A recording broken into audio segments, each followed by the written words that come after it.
No nosso momento cultural de hoje, vamos bater um papo sobre o grupo paulistano Língua de Trapo, que está de volta com o lançamento de uma nova música, Pasquale, uma homenagem ao avô da Concheta, um italiano que viveu no Brasil e passou por muitas situações inusitadas na cidade de São Paulo. Pasquale já está disponível em todas as plataformas digitais que você pode ouvir e acessar, enfim, a nova música. E sobre a volta do Língua de Trapo, nós conversamos agora com Carlos Castelo, que é jornalista, escritor e compositor, e também dividindo espaço na mesma tela, o Laerte Sarrumô, que é músico, humorista e fundador do grupo Língua de Trapo. Oi, pessoal, tudo bem? Prazer em receber vocês dois aqui nesta tela para bater um papo sobre essa nova música e sobre a volta do Língua de Trapo. Tudo bem? Tudo bom? Tudo ótimo, Maravilha! prazer estar aqui com vocês. Prazer estar Que aqui bom. com vocês. Maravilha, o prazer é todo nosso, viu, gente? Porque fazia tempo já estávamos com saudade do Língua de Trapo, né? E aí vocês vêm com essa nova música aí, Pasquale. Fala pra gente como que foi a concepção dessa nova música e a receptividade dela no meio. Bom, o Carlos, né, que é o compositor da música, esteve comigo agora em fevereiro no camarim de um show que nós fizemos no Sesc Belenzinho e trouxe a ideia. Essa faixa era para ter sido incluída no nosso mais recente CD, né, que é esse aqui, ó, o último CD da Terra, de 2016. Mas aí teve uns probleminhas, como a gente costuma dizer, o probleminha na alfândega, o senhor Pasquale não conseguiu entrar no Porto de Santos, e na verdade foram problemas com editora, tal, essas coisas burocráticas. E então ele propôs, né, da gente estar lançando agora separadamente um single, finalmente, dessa música, que é uma tarantela que ele compôs junto com o Wagner Amorosino, né, Carlos? Exato, parceiro. E que a gente costuma dizer que é a história do avô da Concheta. A Concheta, para quem não sabe, é uma música muito conhecida do Língua de Trapo, que em todos os shows a gente tem que fazer essa música, o público exige, é tipo o carro-chefe, assim, vamos dizer, do repertório. E essa tarantela conta a história do Signore Pasquale, né? Vittorio Pasquale, que seria então o avô da Concheta, um imigrante italiano que migrou para o Brasil no começo do século e sofre aí mil peripécias, mil estrepulias, e depois se mostra até arrependido de ter vindo parar nessa confusão, essa confusão que é questo nosso paese.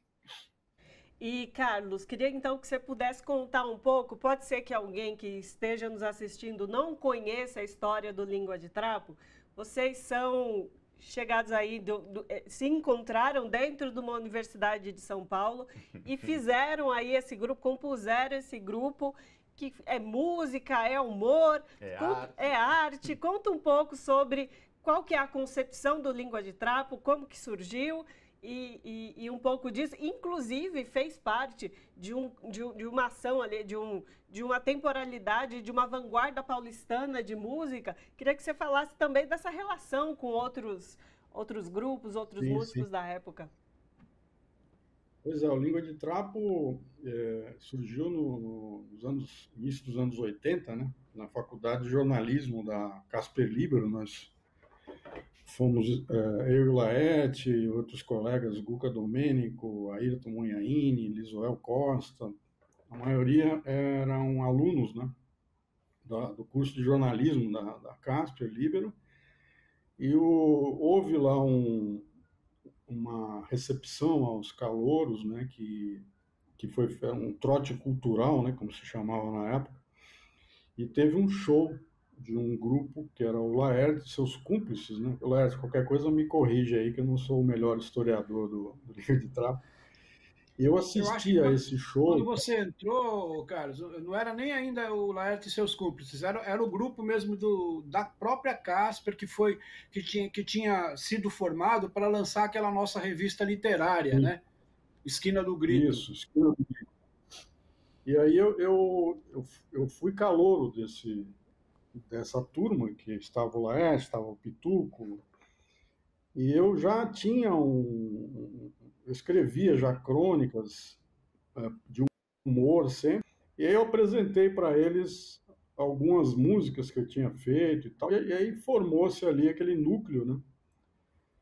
Que virou depois Laerte e seus cúmplices, como eu falei, e aí nós fizemos uma votação lá de nomes e deu Língua de Trapo, aí a gente juntou também com aquela música do Ari Barroso, se não me engano, que tem Danella, né, do Ari Barroso, que fala a língua de trapo e tal. E a partir dali começamos a entrar nesse circuito musical aqui de São Paulo, que desembocou na vanguarda paulista. Do Lira, começou ali no Lira Paulistana, foi para o Sesc Pompeia, depois para o Sudeste, depois para outros estados. E foi um movimento muito rico aqui na Pauliceia, né? E que nós temos uma satisfação muito grande de ter feito parte desse movimento que mexeu as bases ali da cultura, da música nos anos 80. Se o Laerte quiser acrescentar, ele também tem uma história muito importante nesse movimento. Talvez seja legal ele acrescentar mais alguma coisa. Não, é isso aí, você falou tudo. Foi interessante que, assim, dos pilares, né, que fundaram o Língua de Trapo, metade entrou no começo de 1979, né, eu, o Guca e o Pituco, né, o Antônio Aquilino de Freitas Neto, que está morando no Japão já há 30 anos, nós três que fundamos ali o pilar, mas nem era Língua de Trapo ainda, era esse grupo aí que tinha sido formado para fazer o lançamento da revista, ali, da Casper.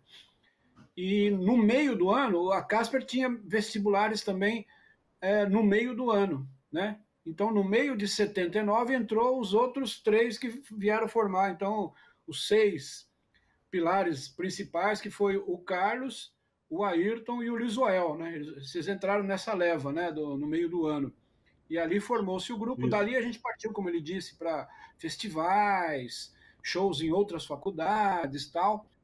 Chegar no Lira Paulistana, em 1981, ali que a gente se encontrou, então, com essa cena que estava acontecendo em São Paulo, né, que era chamada Vanguarda Paulista, mas a gente era mais jovem-vanguarda, a gente vinha com uma proposta mais brega, mais iê, tal.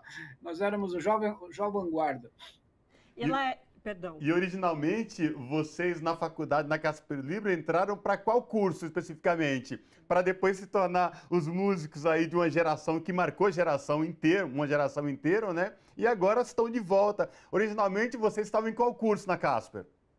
Laerte. Jornalismo. Todos nós. Nossos contemporâneos. Com certeza, nossos colegas de trabalho. Agora, uma questão Laerte, se você puder falar um pouco também de como foi recepcionada essa questão de usar música e humor, né? Porque isso é uma especificidade de vocês do Língua de Trapo que é bastante reconhecida e bastante aplaudida, né? E se, Carlos, depois você puder contar também algum acontecimento em festival aí, que tiveram vários, né? Mas né, na sequência puder contar também, mas falar um pouco dessa relação música e humor, Laerte. Sim, isso aí é uma escola que existe, na verdade, é uma vertente que existe na música brasileira que vem desde os primórdios, desde Donga, Senhor, depois teve Noel Rosa, Lamartine Babo, que sempre fizeram músicas muito bem-humoradas, inteligentes, né? As marchinhas de carnaval, com letras inteligentes, bem-humoradas. Tem uma vertente mais caipira, com o Alvarengue Ranchinho, Jararaca e Ratinho e tal. E aí, nos anos 70, também migrou para o rock, né? Essa coisa do bom humor migrou para o rock, com o Joelho de Porco, com os Mutantes, com o próprio Raul Seixas, que tinha um lado assim muito engraçado também em algumas músicas, né? Tu és o MDC da minha vida, por exemplo, que é um iê, bem rasgado, assim, bem Odair José, Amado Batista, tal. Enfim, então a gente herdou de todos esses aí que vieram antes de nós e acabamos acrescentando algumas coisas, né? Como a gente estava nessa cena da vanguarda paulista, etc., e esses trabalhos eram bem dinâmicos, né? E assim, reunia outros elementos além da música, né? O Arrigo, por exemplo, sempre foi muito ligado à história em quadrinho, e o Premier tinha coisa meio teatral, tal. Então a gente também acrescentou vários outros elementos, não só à música e ao humor, como a teatralidade, o uso de multimídia. A gente tinha filmes que a gente passava durante o show, a gente tinha uma rádio, que depois acabou virando um programa de rádio mesmo, que a gente faz até hoje, na Rádio USP. Enfim, é uma coisa meio multimídia. A gente expandiu essa coisa da música e humor, né? Não só o Língua, como o Premier, e depois da gente outros trabalhos, né? Como Mulheres Negras, Karnak, e esse que foi um fenômeno nacional, né? Que foram os Mamonas Assassinas. Todo mundo acaba identificando um pouco o trabalho dos Mamonas com Língua e Premier e tal. Embora, assim, no conteúdo, nas letras, haja, assim, uma diferença bem grande, né, em termos de temáticas e tal. Mas, assim, no invólucro, né, na embalagem, assim, é bem semelhante mesmo, assim, esses trabalhos todos de Língua, Premier, Mamonas, Karnak, são muitos grupos, né? E um episódio interessante, eu vou deixar para o Carlos, se você quiser mencionar alguma coisa aí do Festival dos Festivais, né? Que ele é autor também da música que nós participamos no Festival dos Festivais de 1985, né, Carlos? Isso. Só acrescentando aí da multimídia, a gente, para poder usar o curso de jornalismo, também tinha um jornal, né? Chamado Matraca. Tinha um jornal, exato. E era o órgão oficial do Língua de Trapo, né? Fizemos 14 números durante um ano e pouco. Era um micro-jornal também, de humor, né? Isso. Sobre os festivais, depois, no começo do Língua de Trapo, participamos de vários festivais universitários, em Bauru, em Marília, vários locais. E depois eu junto com o Ayrton Munhaine, nós fizemos uma música chamada Os Metaleiros Também Amam. E eu resolvi inscrever essa música naquele festival dos festivais da Globo, né? Na época até nem comentei muito com o grupo, porque eu não sabia se... Na verdade, eu não achei que teria grande chance, porque geralmente esses festivais têm determinado tipo de música, que eles têm o gostômetro lá deles, que vai por elas e tal, e a gente estava fazendo um negócio muito fora daquela caixa lá. E eu me lembro que eu estava em casa uma noite com meu pai, minha mãe, minha irmã, assistindo Fantástico e tal, e falaram, agora vamos dar o resultado do festival, tá? E falaram o meu nome e tal. Minha mãe, meu filho, você foi escolhido, tá? Eu nem estava vendo direito e tal, e aí foi. Eu convidei, obviamente, o Língua de Trapo para interpretar, porque eu mandei a música eu mesmo cantando. Só um reparo aí, Carlos. Eu tenho a impressão que na ficha de inscrição você já colocou que o intérprete seria Língua de Trapo. Tanto é que todos nós da banda, né, estávamos assistindo. Domingo à noite você não tem o que fazer e tal. Estávamos ali em casa, cada um na sua casa, assistindo o Fantástico, a televisão ligada ali e tal. Eu lembro que foi a Paula Saldanha, não é do tempo de vocês, não, mas ela era uma das apresentadoras do Fantástico. A Paula Saldanha, que deu ali a lista dos participantes, né, dos classificados para o Festival dos Festivais. Aí ela falou de Carlos Melo e Ayrton Munhaine com Língua de Trapo. Eu lembro disso, ela já mencionou, nesse dia que ela noticiou, ela já mencionou Língua de Trapo. Aí foi aquele... A gente não sabia que ele tinha feito essa inscrição. Nós, do próprio grupo, ficamos sabendo através do Fantasma. Então começou um ligar para o outro, né? Não tinha internet, não tinha WhatsApp, então o negócio era telefone mesmo. Começou um ligar para o outro, você está sabendo disso? Não estou. Que negócio é esse? Nós estamos no Festival da Globo. Tá? Foi muito, muito curioso, muito engraçado.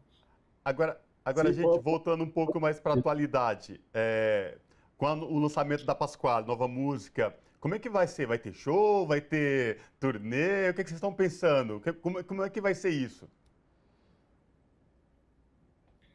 Estamos em busca de, né, Carlos? Temos aí umas pessoas na linha de frente aí batalhando shows, tal.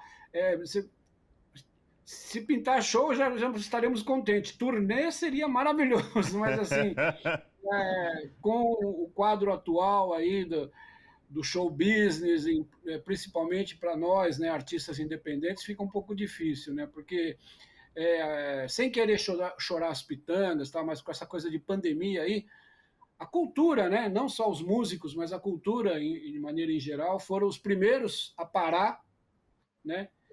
E estamos sendo os últimos a voltar, né? A gente está aí voltando aos pouquinhos, começando a ter algum incentivo, algum patrocínio, alguma lei, né? Nesse sentido, mas porque a cultura, infelizmente, né, é tida como supérflua, né? Coisa que é absolutamente uma inverdade, né? A cultura é muito importante para um povo, para uma nação, né? Mas eu acho que é tratada geralmente como um artigo de luxo. Então a gente fica meio na rabeira aí, mas a gente está tentando. Vamos fazer assim, shows onde o Pasquale vai ser o carro-chefe. Vocês falaram sobre as multimídias que o Língua de Trapo trabalha, falaram do jornal, que era humorístico, assim, mas você mencionou, mas não disse o nome do programa, que é lá na Rádio USP, Rádio Matraca, né, Laerte, que você faz Exatamente, há tantos anos. O jornal é o Matraca, né? O jornal nós queríamos fazer assim como a Globo, a gente queria fazer a Fundação Matraca, né? Então, já temos um jornal, agora um programa de rádio, quem sabe a gente compra uma emissora de TV também. Brincadeiras à parte, é isso mesmo. É o jornal Matraca que acabou desaguando na Rádio Matraca. Né? A Rádio Matraca, ela acontecia nos shows do Língua de Trapo, como eu mencionei.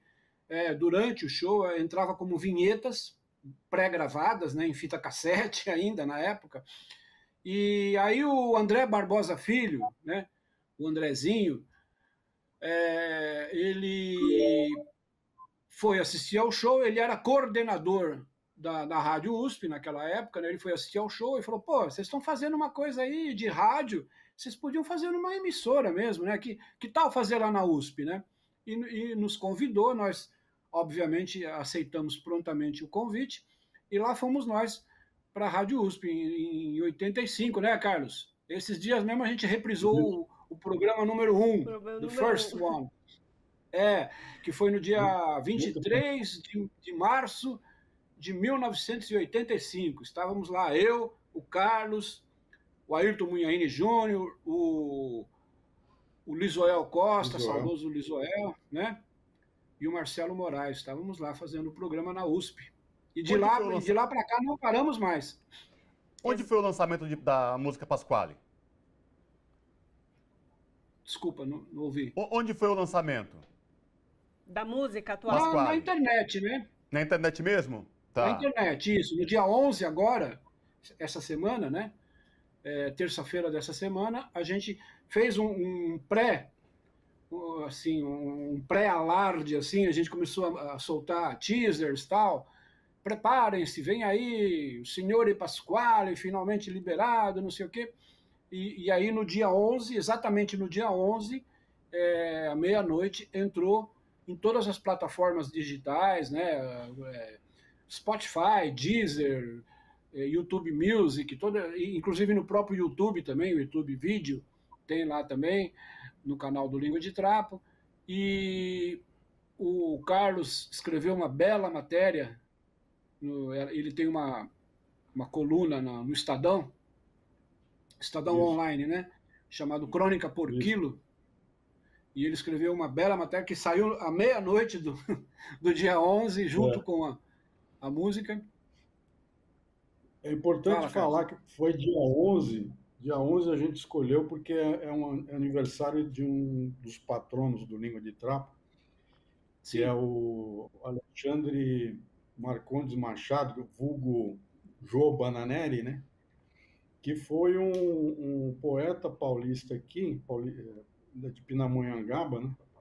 E que fez parte, eles falam pré-modernismo, né? Mas ele já era um modernista, ele foi um contemporâneo do Oswald e tal, escreveu naquele jornal do Oswaldo Pirralho, né? E ele escrevia poemas assim macarrônicos, né? E nesse texto do Estadão eu conto esse italianês, italianês. E eu quando eu fiz a letra da Concheta, né, lá nos anos 80, foi porque eu tomei contato com a obra dele. Ele tem um livro chamado La Divina Encrenca, né, que eu achei num sebo. E quando eu li aquilo, eu fiquei fascinado com aquela língua que ele inventou, né? E a partir dali, eu e o Cassiano Roda, que também é um parceiro nosso, lá, colega da Casper, nós fizemos a música Concheta, inspirada no Joe Bananera. Então, por isso que nós escolhemos dia 11 de abril, que é o aniversário de nascimento dele, né? É um cara lá dos anos 20, né?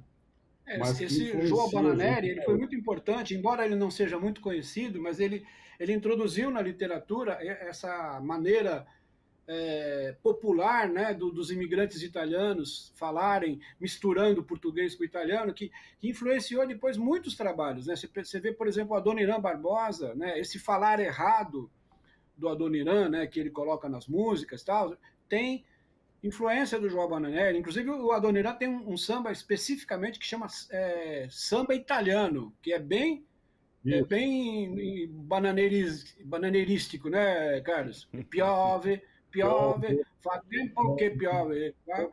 Didi,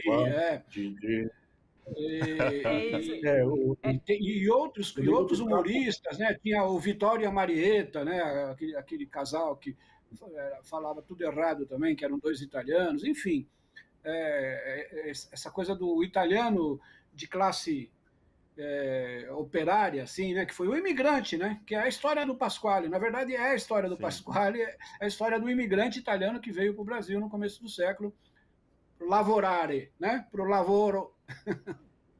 É isso então, quem quiser conhecer a obra e conhecer mais obras aí do Língua de Trapo, busca aí nos streams, no YouTube, como eles bem falaram, já está lá disponível, você pode com certeza escutar. Conversamos com Carlos Castelo, que é jornalista, escritor e compositor, e com Laerte Sarrumor, que é músico, humorista e fundador do Língua de Trapo. Foi um prazer recebê-los aqui, falar da história do Língua de Trapo e desse lançamento que aconteceu nesse mês aqui, nessa atualidade. Muito obrigado a vocês. A gente que agradece. A gente que agradece. Valeu, obrigado. Grazie, grazie. Abraço, tchau. Grazie mille. Tchau. Tchau. Tchau, velho.